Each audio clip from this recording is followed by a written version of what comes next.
Hey, I'd like to welcome you to another episode of the Mission Matters Innovation Podcast, your source for all things innovation. My name is Adam Torres. You can follow me on Instagram at @AskAdamTorres. Keep up with my book releases, book tour schedule, signings, all that other good stuff. Always love to connect with you there.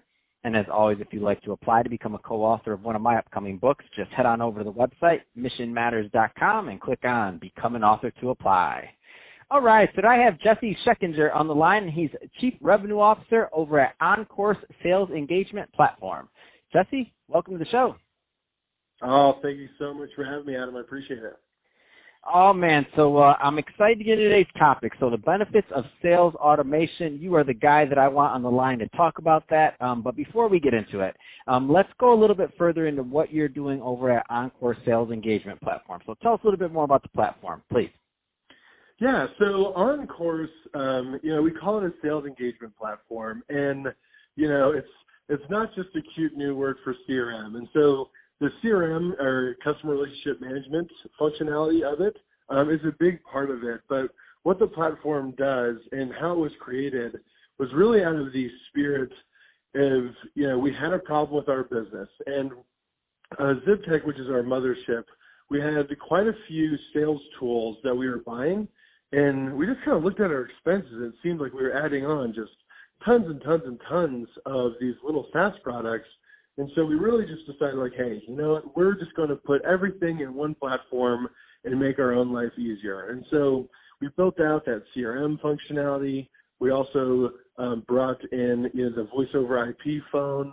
We brought in some SMS, some email, bulk email like a MailChimp, and really just consolidate all those tools into one platform.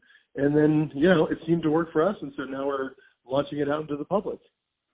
Man, that's exciting. And I love when a piece of software or a business or a profit center is really developed out of a need or a niche, because that's my entire business. Like, it was solving problems for ourselves, and then people start asking you for things, and then you're like, oh, that's how we got in the podcast business. I didn't know that was going to happen. So I love it, and I love how this works.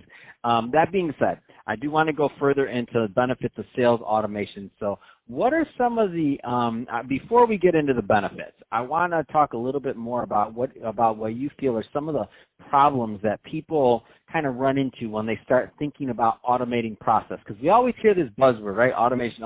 And for some people, it's like that unicorn out there. But for other people, it just works, and they benefit from it daily. Well, and automation can be conceived in such different ways that you really kind of have to drill into what we're talking about, to your point, right? And so one of the things is when people say, like, oh, sales automation, does that just mean I'm just going to bombard people with all of the spam email? And automation certainly does not mean spamming, right? And so what you're really trying to do, and the way that we think about it, is as a salesperson or somebody responsible for going out and harnessing new relationships, how much of your job does it really take, that you don't need to burn brain cells on, right? And so there's some stuff that's just, you have to go through the motions, and you have to be doing this outreach, and you have to do all this kind of stuff. And so how can we take that part of the cake out of the job so we've freed up and we can increase our bandwidth by burning brain cells on the stuff that we need to, which is having the conversations with our clients and doing some of that stuff. And so when we talk about automation, we mean not only automating outreach and things like that, but also client retention, experience, internal processes, all of those things as well. So I'm a low-hanging fruit guy, so I always like to try and find what the easiest low-hanging fruit type of thing is, because that's normally where I think a lot of the bulk of, for many people, a lot of the bulk of the benefits are usually found, because it's really easy to get to really, when you're adding a new process or something else, to really benefit from it if it's done right. So that being said, in the context of your platform, what have you found are some of those just low-hanging fruit processes that time and time again, when you're working with new clients, you're like, oh, we're going to hit this one out of the park because we're going to help them with that. We're going to help them with that. We're going to help them with that. I mean, what are some of those things? Yeah, so the number one thing is more and more people are selling on LinkedIn. And they're using LinkedIn as a platform, or they should say as a channel, to try to drive revenue through. And you can literally just spend hours going through trying to read people connect. Then once they connect, you're going to go back. You're hopefully you're not going to be one of those people that just throws up their entire value prop on the first message. You're going to really try to get a relationship started, get some of those things started. And so one of the things our tool does with automation is we have a Chrome plugin that inside of the LinkedIn platform, it'll allow you to set up a search with Sales Navigator, and then you can just automatically, it'll be reaching out to people asking for connections.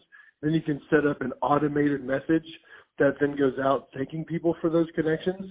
And then the last part of it is it'll actually prompt up a manual message.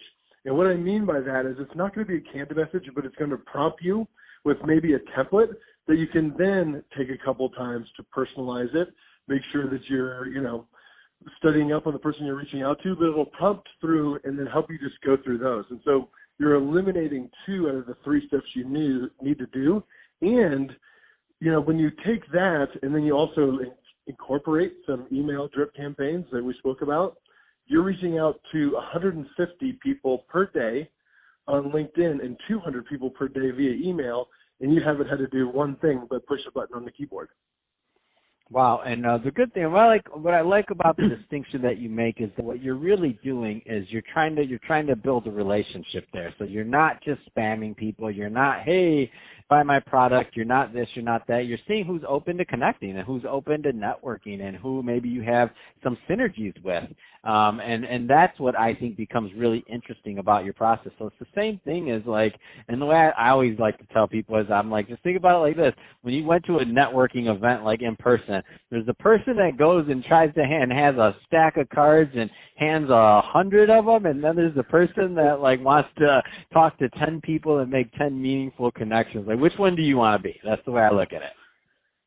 Exactly, right? Because the biggest problem with some of the automation in the world, because you kind of have to use responsibly, right? Because we've given people this machine gun to just blast the desert full of emails, and they're just playing the numbers and the stats, and it's I don't know how great that's going to go for you from a reputation standpoint, but obviously people are saying yes, and so they do it. And then when you pair that with the simple ROI of email, it's why wouldn't we just blast all these people? But to your point, you really, and I think most sales leaders know this, is you got to mine for problems, right? And so no one's going to tell you about the problems in their business without that relationship. And so you need to use the automation tools responsibly and do the simple parts. You can easily automate a thank you. You can easily automate a thank you to a meeting that after you walk out, pleasure, thank you so much for your time, boom, boom.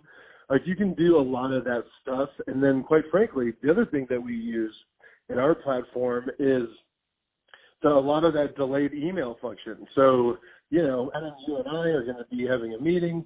I walk out of that meeting while I'm fresh in my head. I kind of have my thank you email that I'm going to send out directly afterwards, but then I'm going to follow up with you in 3 days. I can just do that email right now and then schedule it to be sent. And now I'm not even thinking about it. So while everything's fresh in my head, I can kind of plot out my next 3 items or 3 follow-ups I'm going to do to try to get Adam's business. So what once may have taken an hour of your time thinking and rehashing and looking at notes to remember what the conversation was about, you can do in 5 to 10 minutes, depending on the complexity of the email. And obviously if you need a proposal or something else. But either way, you're drastically decreasing the amount of time that it would take to do that follow-up. I love it. So Gessie, that being said, if somebody's listening to this and they want more information, they want to connect with you and your team, what's the best way for them to follow up and to learn? Yeah, so please come visit tryoncourse.com. Right there, you can sign up for a demo. Obviously, as I said, we're big on LinkedIn as well. So if you want to go to the OnCourse LinkedIn page, you can find us there. Please come to the website, tryoncourse.com, and sign up for a demo. Fantastic. Well, Gessie, really appreciate you coming on the show today and sharing more about your background and also how to automate responsibly. So that might have to be the title for this one. I love it. And to the audience, as always, thank you for tuning in. Hope you got a lot of value out of this. If you did, don't forget to subscribe to the podcast, leave me a review on the Apple iTunes Store, and if you're watching this on our YouTube channel, Mission Matters Innovation, definitely give us a subscribe there, but also leave us some comments in the video. Love to know what kind of things and projects you're working on. And Gessie, thanks again for coming on the show.